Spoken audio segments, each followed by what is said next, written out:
Hello everyone. आज हम देखेंगे घटना चक्र में सुप्रीम कोर्ट के टॉपिक से वो क्वेश्चंस जो हमारे रह गए थे। 50 तक तो हमने कर लिए थे, 50 से आगे अब जितने रहते हैं वो सारे के सारे करेंगे। तो उनमें से 51वां क्वेश्चन है, सुप्रीम कोर्ट द्वारा सुनाए गए निर्णय, जो सुप्रीम कोर्ट ने निर्णय सुना दिए उस या फिर जो निर्णय आदेश दे दिए उसके पुनर्वलोकन के बारे में कौन सा कथन सही है। भारत के राष्ट्रपति को ऐसे निर्णय या आदेश के पुनर्वलोकन का अधिकार प्राप्त है। नहीं, राष्ट्रपति का इससे कोई लेना देना नहीं है। सुप्रीम कोर्ट पुनर्वलोकन कर सकता है अपने सुनाए गए फैसले पर।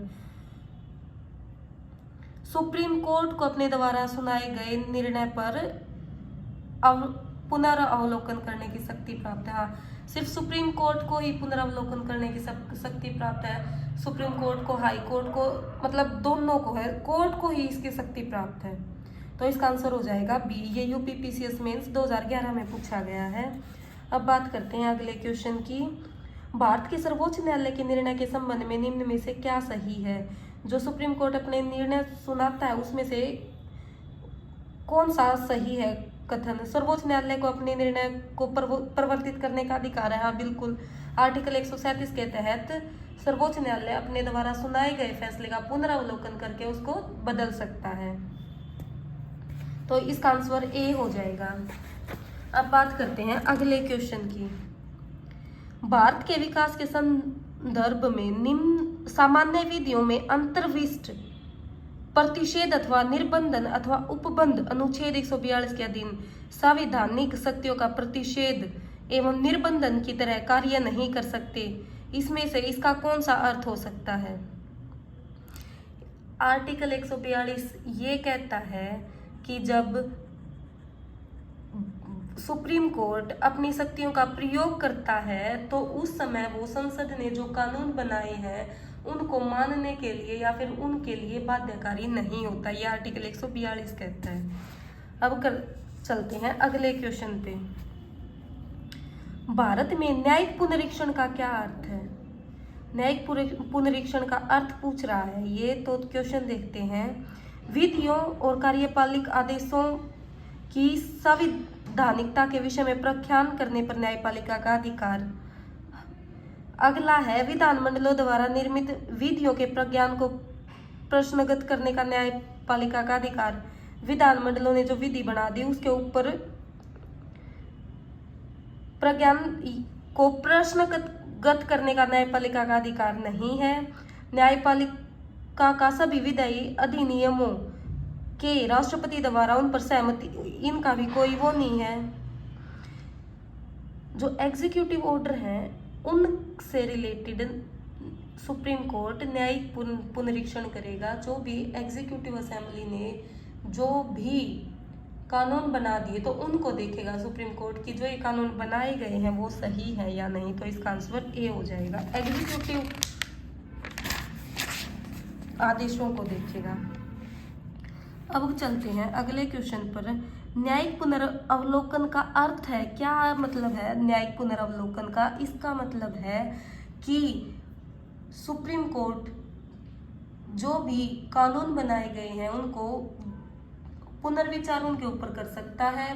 पुनर्विचार तो अपने खुद के बनाए गए कानूनों के ऊपर कर सकता है और एग्जीक्यूटिव ने जो भी कानून बनाए हैं उनको देख सकता है और जब वो लगे कि ये असंवैधानिक है तो वो उनको अवैध भी घोषित कर सकता है। जैसे कि आर्टिकल 13 है, आर्टिकल 13 में ये बात कही गई है कि मौलिक अधिकारों से रिलेटेड संसद जो भी कानून बनाएगी और वो असंवैधानिक होगा, मौलिक अधिकारों को छीनता होगा तो वहां तक वो शून्य घोषित कर दिया जाएगा जहां तक वो मौलिक अधिकारों को छीनता है। यह आर्टिकल 13 कहता है। तो न्यायिक पुनरावलोकन का यही अर्थ है कि कानून के दृष्टिकोण से, मतलब कि जो भी कानून बनाए गए हैं उनको वो अवैध घोषित कर सकता है संसद के द्वारा जो कानून बनाए गए हैं। अगला क्वेश्चन है, न्यायिक पुनरावलोकन में न्यायालय को कौन से अधिकार प्राप्त हैं। तो यही है जो मैं बता रही थी, जो कानूनी आदेश संविधान के विपरीत हो उन्हें वो असंवैधानिक घोषित कर सकता है, शून्य घोषित कर सकता है। अब है अगला क्वेश्चन, भारत का संविधान अपने मूल ढांचे को संघवाद, पंथ निरपेक्षता, मूल अधिकारों तथा लोकतंत्र के रूप में परिभाषित करता है। मूल ढांचे की जो डेफिनेशन है वो केशवानंद भारती केस में दी गई थी 1973 वाले में। और तो इसका मतलब ये गलत हो गया। और अगला है, भारत का संविधान नागरिकों की स्वतंत्रता तथा उन आदर्शों जिन पर संविधान आधारित है उनके हेतु न्यायिक पुनरावलोकन की व्यवस्था करता है। हाँ, न्यायिक पुनरावलोकन का अधिकार सुप्रीम कोर्ट को प्राप्त है, तो इसका केवल बी हो जाएगा। अब देखते हैं अगला क्वेश्चन, भारत के न्यायिक पुनरावलोकन की शक्ति का प्रयोग तो कौन करता है? न्यायिक पुनरावलोकन की शक्ति का प्रयोग सुप्रीम कोर्ट और हाई कोर्ट। ये रिट जारी कर सकते हैं सुप्रीम कोर्ट आर्टिकल 32 के तहत और हाई कोर्ट आर्टिकल 226 के तहत। भारत के संविधान के संदर्भ में निम्नलिखित कथनों पर विचार कीजिए। संविधान के संदर्भ में देखते हैं, किसी भी केंद्रीय विधि को संवैधानिक रूप से अवैध घोषित करने की किसी भी उच्च न्यायालय की अधिकारिता नहीं होगी। अधिकारिता है, जो भी कानून ये लगता है कि ये संवैधानिक रूप से सही नहीं है उसको सुप्रीम कोर्ट शून्य घोषित कर सकता है, अवैध घोषित कर सकता है। भारत के संविधान के किसी भी संशोधन पर भारत के उच्चतम न्यायालय द्वारा प्रश्न नहीं उठाया जा सकता। यह भी गलत है। किसी भी संशोधन पर उच्चतम न्यायालय में सुप्रीम कोर्ट में प्रश्न उठाया जा सकता है सुप्रीम कोर्ट द्वारा भी कि ये चीज असंवैधानिक है। न्यायिक पुनरावलोकन कहाँ प्रचलित है? तो ये भारत और यूएसए दोनों में प्रचलित है। न्यायिक पुनरावलोकन की शक्ति हमने यूएसए से ही ली थी। अब देखते हैं अगला क्वेश्चन, भारत में न्यायिक पुनरीक्षण का क्षेत्र सीमित है। हाँ, जो सुप्रीम कोर्ट है वो पुनरीक्षण करता है तो वो एक सीमित दायरे के अंदर रह के करता है, तो उसका क्षेत्र सीमित है। भारतीय संविधान में कुछ उधार की वस्तुएं हैं, बिल्कुल सही बात है, कुछ उधार की वस्तुएं हैं। कुछ चीजें हमने कहीं से ली है, कुछ चीजें हमने कहीं से ली है, दोनों बातें सही हैं। लेकिन इसमें कथन देखने हैं, जब इस टाइप का कथन और कारण का क्वेश्चन आ जाए तो क्योंकि लगा के देख लेना चाहिए। तो भारत में न्यायिक पुनरीक्षण का क्षेत्र सीमित है क्योंकि भारत के संविधान में उधार की वस्तुएं हैं। ये तो इस चीज का लेना देना आपस में इनका कुछ है ही नहीं। तो लेकिन बात तो दोनों सही है, लेकिन जो आर है वो एक का सही स्पष्टीकरण नहीं है। अब देखते हैं अगला क्वेश्चन, भारत के संविधान में न्यायिक पुनरावलोकन का आधार क्या है? तो इसका आधार क्या है? हम न्यायिक पुनरावलोकन सुप्रीम कोर्ट कैसे कर सकता है? ये सिर्फ उस प्रोसीजर से which is established by law, विधि द्वारा स्थापित प्रक्रिया से ही न्यायिक पुनरावलोकन कर सकता है। पीछे बताया भी गया था, जो न्यायिक पुनरावलोकन का क्षेत्र है वो सीमित है, विधि द्वारा स्थापित प्रक्रिया से ही किया जा सकता है।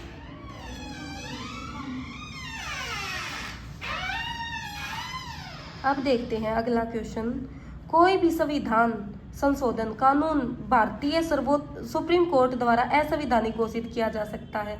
कोई भी संसद ने कानून बना दिया वो सुप्रीम कोर्ट के द्वारा अनकॉन्स्टिट्यूशनल घोषित किया जा सकता है। कब? यदि वह विधि के समक्ष समानता के अधिकार को भाग 3 से हटाकर संविधान के जो समानता का अधिकार है विधि के समक्ष, ये सारे के सारे मौलिक अधिकार भाग 3 में दिए गए हैं, अगर वो इनको हटा के किसी अन्य भाग में संसद के द्वारा वो रखे जाते हैं तो उनको सुप्रीम कोर्ट असंवैधानिक घोषित कर सकता है। इसका आंसर हो जाएगा बी। अब देखते हैं अगला क्वेश्चन, संविधान की व्याख्या करने का अंतिम अधिकार किसके पास है? तो सुप्रीम कोर्ट के पास है। सुप्रीम कोर्ट ही लास्टली संविधान की व्याख्या कर सकता है। संविधान का संरक्षण कौन है? तो वो सुप्रीम कोर्ट है। हम इसकी शरण में जा सकते हैं। और हेड ऑफ द कॉन्स्टिट्यूशन कौन है? तो राष्ट्रपति है। अब है अगला क्वेश्चन, संविधान का अभिरक्षक कौन है? तो वो सुप्रीम कोर्ट है। भारतीय संविधान का अभिभावकत्व किस में निहित है? तो ये सुप्रीम कोर्ट में निहित है। सुप्रीम कोर्ट ही इसकी अभिव्यक्ति कर सकता है। अगला क्वेश्चन देखते हैं, कथन और कारण का है अगला क्वेश्चन। केंद्रीय कानूनों की संवैधानिक वैधता के संबंध में भारत के सर्वोच्च न्यायालय को अनन्य अधिकारिता प्राप्त है। पहली बात तो ये है कि सर्वोच्च न्यायालय को अनन्य अधिकारिता प्राप्त है ही नहीं, ये सिर्फ उस प्रोसीजर से ही सब कुछ कर सकता है, प्रोसीजर बाय लॉ से ही कर सकता है। अगला है सर्वोच्च न्यायालय भारतीय संविधान का संरक्षक है। बिल्कुल संरक्षक है सुप्रीम कोर्ट संविधान का, तो ये बात ठीक है। तो ए गलत है और आर है वो सही है। अब चलते हैं अगले क्वेश्चन पे। निम्नलिखित में से कौन से मामले में उच्च न्यायालय और उच्चतम न्यायालय की अधिकारिता, कौन से मामले हैं जो सुप्रीम कोर्ट और हाई कोर्ट की अधिकारिता में आते हैं? तो वो है मूल अधिकारों में परिवर्तन से रिलेटेड। इनसे रिलेटेड सुप्रीम कोर्ट और हाई कोर्ट दोनों रिट जारी कर सकते हैं। सुप्रीम कोर्ट आर्टिकल 32 के तहत और हाई कोर्ट आर्टिकल 226 के तहत। अब बात करते हैं अगले क्वेश्चन की। वही है कि सुप्रीम कोर्ट मौलिक अधिकारों की सुरक्षा कौन से एक्ट के तहत करता है? तो आर्टिकल 32। अगला क्वेश्चन, जो सुप्रीम कोर्ट का अधिकार क्षेत्र है उसको बढ़ाने का अधिकार किसको दिया गया है? उसके को बढ़ाने का अधिकार संसद को दिया गया है आर्टिकल 138 के तहत। अब देखते हैं अगला क्वेश्चन है वही कि सर्वोच्च न्यायालय का सुप्रीम कोर्ट का क्षेत्राधिकार किसके द्वारा बढ़ाया जा सकता है? वो संसद के द्वारा आर्टिकल 138 के तहत। अगला क्वेश्चन है संविधान के अंतर्गत सुप्रीम कोर्ट से विधि के प्रश्न पर राय लेने का अधिकार किसको है? आर्टिकल 143 के तहत राष्ट्रपति किसी भी विषय पर किसी भी मुद्दे पर सुप्रीम कोर्ट से राय मांग सकता है, और जब सुप्रीम कोर्ट से राष्ट्रपति राय मांगेगा तो उसमें जो बेंच बनेगी उस बेंच में 5 जज होंगे। अब बात करते हैं अगले क्वेश्चन की। सुप्रीम कोर्ट और हाई कोर्ट के जो ये जज है उनकी नियुक्ति और एक स्थान से दूसरे स्थान पर भेजने के लिए परामर्श की प्रक्रिया के संबंध में राष्ट्रपति ने उच्चतम न्यायालय को एक अभिवेदन किया है। तो एक कौन किस में दिया गया है? खंड 1 और अनुच्छेद 143 के अंतर्गत है। कॉलेजियम व्यवस्था भी बनाई गई थी इनकी नियुक्ति के लिए। स्टार्टिंग में उसमें 1993 में ये बनी थी। स्टार्टिंग में उसमें एक चीफ जस्टिस होता था, 2 अन्य होते थे, लेकिन 1998 में इसमें एक चीफ जस्टिस और 4 अन्य जस्टिस कर दिए गए। अब बात करते हैं अगले क्वेश्चन की। सुप्रीम कोर्ट की परामर्शी अधिकारिता के विषय में कौन सा कथन सही है? जो सुप्रीम कोर्ट परामर्श दे सकता है, तो सुप्रीम कोर्ट परामर्श किसको दे सकता है? कौन सुप्रीम कोर्ट से परामर्श ले सकता है? आर्टिकल 143 के तहत राष्ट्रपति किसी भी विषय पर सुप्रीम कोर्ट से परामर्श ले सकता है, और जिस भी केस में सुप्रीम कोर्ट से राष्ट्रपति परामर्श लेगा उसके आगे री लग जाएगा। जैसे री बेडुबारी केस था, उसमें सुप्रीम कोर्ट ने से सलाह मांगी थी राष्ट्रपति ने, तो इसलिए उस बेडुबारी केस के आगे री लगता है, री बेडुबारी केस, बेरुबारी। अब देखते हैं तो कौन कौन से अधिकार प्राप्त हैं। एक यही है, एक तो कि सुप्रीम कोर्ट के लिए बाध्यकारी है कि वह राष्ट्रपति द्वारा निर्देशित किसी भी मामले में अपना मत व्यक्त करे।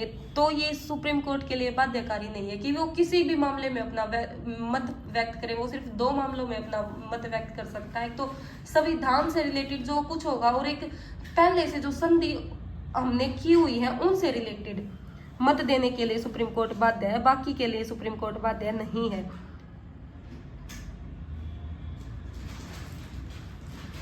और अगला पॉइंट है कि परामर्शी अधिकारिता की जो शक्ति है इसके अधीन एक संपूर्ण पीठ सुनवाई करती है। हाँ, इसमें 5 सदस्य होते हैं इस बेंच में। और अगला है कि जो परामर्श देता है सुप्रीम कोर्ट, उसको मानने के लिए सरकार बाध्यकारी नहीं है। सरकार पर बाध्यकारी नहीं होता कि वो उसको माने, ये बात भी ठीक है। राष्ट्रपति बाध्यकारी नहीं होता, जो भी सुप्रीम कोर्ट ने उसको अपना मत दिया है वो चाहे तो मानने और ना मान भी सकता है और नहीं भी मान सकता। सुप्रीम कोर्ट को उसकी जो परामर्शी अधिकारिता की शक्ति है उसके अधीन वो केवल एक बार ही निर्देश भेज सकता है, एक बार नहीं, वो कितनी भी बार निर्देश भेज सकता है। तो इसका आंसर हो जाएगा 2 और 3। एक तो मानने के लिए बाध्यकारी नहीं होता, और दूसरा कि एक पूरी पीठ सुनवाई करती है, एक पूरी बेंच बैठती है, उस बेंच में 5 सदस्य होते हैं। अब देखते हैं अगला क्वेश्चन। भारत के सब सुप्रीम कोर्ट का परामर्शदात्री अधिकार से प्रयुक्त होता है कि वह सार्वजनिक महत्व के कानूनी अथवा तथ्यात्मक मामलों में, हाँ, जो सार्वजनिक महत्व के जो भी मामले होंगे उनमें राष्ट्रपति को परामर्श देगा। संवैधानिक मामलों में नहीं दे सकता, विधिक मामलों में नहीं। तो ये राष्ट्रपति को कौन कौन से मामलों में, एक तो जो लोक महत्व के मामले होंगे और जो पहले हमने संधि वगैरह की हुई है उनसे रिलेटेड मामलों में परामर्श दे सकता है।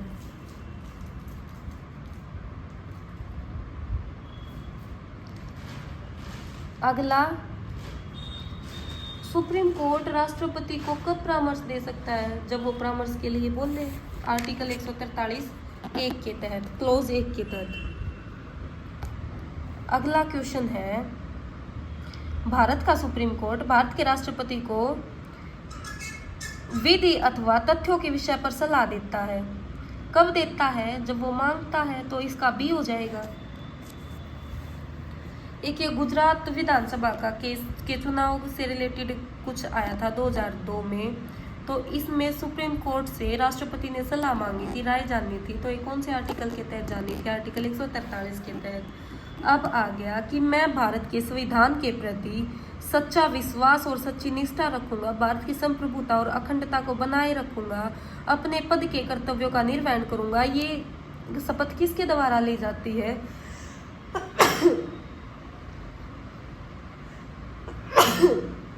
सॉरी, तो ये शपथ एक तो चीफ जस्टिस ऑफ इंडिया के द्वारा और दूसरा कैग के द्वारा ली जाती है। कैग इसमें ऑप्शन नहीं है, तो अकेला चीफ जस्टिस है, तो इसका आंसर बी हो जाएगा। अब बात करते हैं अगले क्वेश्चन की। देश के किसी भी न्यायालय में चल रहे विवाद को अन्यत्र भेजने का अधिकार किसके पास है? तो सुप्रीम, किसी एक जगह कोई भी विवाद चल रहा है उसकी सुनवाई दूसरी जगह करने का अधिकार किसके पास है? ये सिर्फ सुप्रीम कोर्ट के पास है। हाई कोर्ट के पास भी है, लेकिन हाई कोर्ट उसी क्षेत्र में कर सकता है जो एरिया उसके अधिकार क्षेत्र में आता है, उससे बाहर नहीं कर सकता। अब ये कुछ केस हैं, तो ये कौन से रिलेटेड है? जो AK गोपालन केस था वो निवारक अवरोध प्रक्रिया से रिलेटेड था। रोमेश थापर बनाम मद्रास केस जो था वो स्वतंत्र भाषण पर रोक से रिलेटेड था। शंकरी प्रसाद संविधान संशोधन की जो प्रक्रिया है, संविधान संशोधन की प्रक्रिया में संसद की शक्ति से रिलेटेड था। और शक्ति चंपकम दोराई राजन बनाम मद्रास राज्य शिक्षण संस्थानों में प्रवेश में समानता से रिलेटेड था।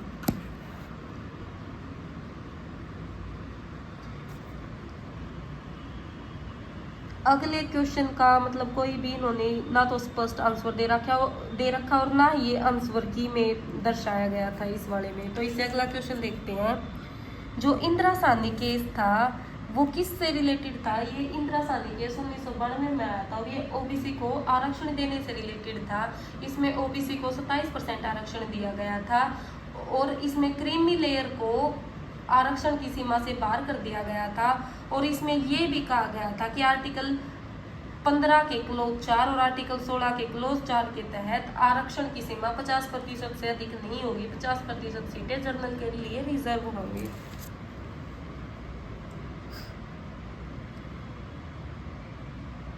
हाल ही में सुप्रीम कोर्ट ने प्रवासी पंचाट निर्धारण अधिनियम 1983 को असंवैधानिक घोषित किया था। तो ये कौन से आर्टिकल के तहत किया था? आर्टिकल 355 के तहत किया गया था। 2005 में किया गया था और उस टाइम पे मतलब आर्टिकल 355 कहता क्या? आर्टिकल 355 ये कहता है कि किसी भी बाह्य आक्रमण से और आंतरिक असुरक्षा से राज्यों की सुरक्षा करना, राज्यों को बचाना है केंद्र सरकार का कर्तव्य होगा। ये आर्टिकल 355 में कहा गया था। और 1983 का जो ये एक्ट था इसके तहत बहुत ज्यादा अवैध रूप से भारत में घुसपैठ हो रही थी। असम में बांग्लादेश की तरफ से हो रही थी, बांग्लादेशियों द्वारा। तो 1983 के इस एक्ट को अवैध घोषित किया गया था। अब ये केस है, ये कुछ TD SAT से रिलेटेड जो निर्णय होते हैं उनको चुनौती कहाँ दी जा सकती है, तो उनको चुनौती सुप्रीम कोर्ट में दी जा सकती है। TD सेट ये दूरसंचार से रिलेटेड होते हैं, तो इन की जो चुनौती है इन विषयों से रिलेटेड वो सुप्रीम कोर्ट में डायरेक्ट दी जा सकती है। ये जो सुप्रीम कोर्ट के चीफ जस्टिस हुए हैं उनका एक सही क्रम है, इसके लिए लगभग सभी सुप्रीम कोर्ट के जो चीफ जस्टिस हुए हैं उनका एक सीक्वेंस याद करना पड़ेगा, और पहले थे हीरालाल जेकानिया।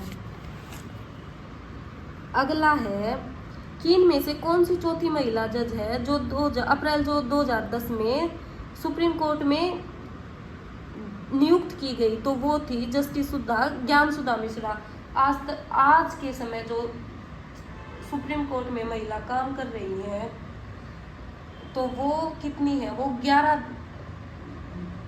जस्टिस हैं जो काम कर रही है। 11 महिला न्यायाधीश हैं जो सुप्रीम कोर्ट में आज के समय काम कर रही है। और आज तक जो बिना जज बने डायरेक्ट एडवोकेट से सुप्रीम कोर्ट में जज बनने वाले सिर्फ 2 व्यक्ति हुए हैं, उनमें से एक है इंदु मल्होत्रा और एक और हुए हैं वो है नागेश्वर राव। तो ये 2 व्यक्ति हुए हैं जो बिना जज बने डायरेक्ट सुप्रीम कोर्ट में जज बनने वाले, वकील से सीधे जज बनने वाले, और वो भी सीधा सुप्रीम कोर्ट में। हाई कोर्ट की और इनकी बात नहीं हो रही, वकील से हाई कोर्ट में और इनमें तो सब जज बनते हैं, लेकिन वकील से सीधे सुप्रीम कोर्ट में जज बनने वाले आज तक सिर्फ 2 व्यक्ति हैं। एक है इंदु मल्होत्रा, ये 2010 में आई, 10 में बनी, 2018 में बनी थी ये जस्टिस इंदु मल्होत्रा। और आज के समय पे कुल 11 महिला न्यायाधीश हैं सुप्रीम कोर्ट में। और अगला क्वेश्चन वही आ गया कि सीधा सुप्रीम कोर्ट में, मतलब हाई कोर्ट में जज नहीं था, सीधा सुप्रीम कोर्ट में जज बनने वाला पहला व्यक्ति कौन था? एल नागेश्वर राव था। ये मध्य प्रदेश PCS का है, तो उसी से रिलेटेड है कि इनमें से कौन सा इनमें से जज है जो आज तक सुप्रीम कोर्ट में जज नहीं बना, तो वो है न्यायमूर्ति SK झा।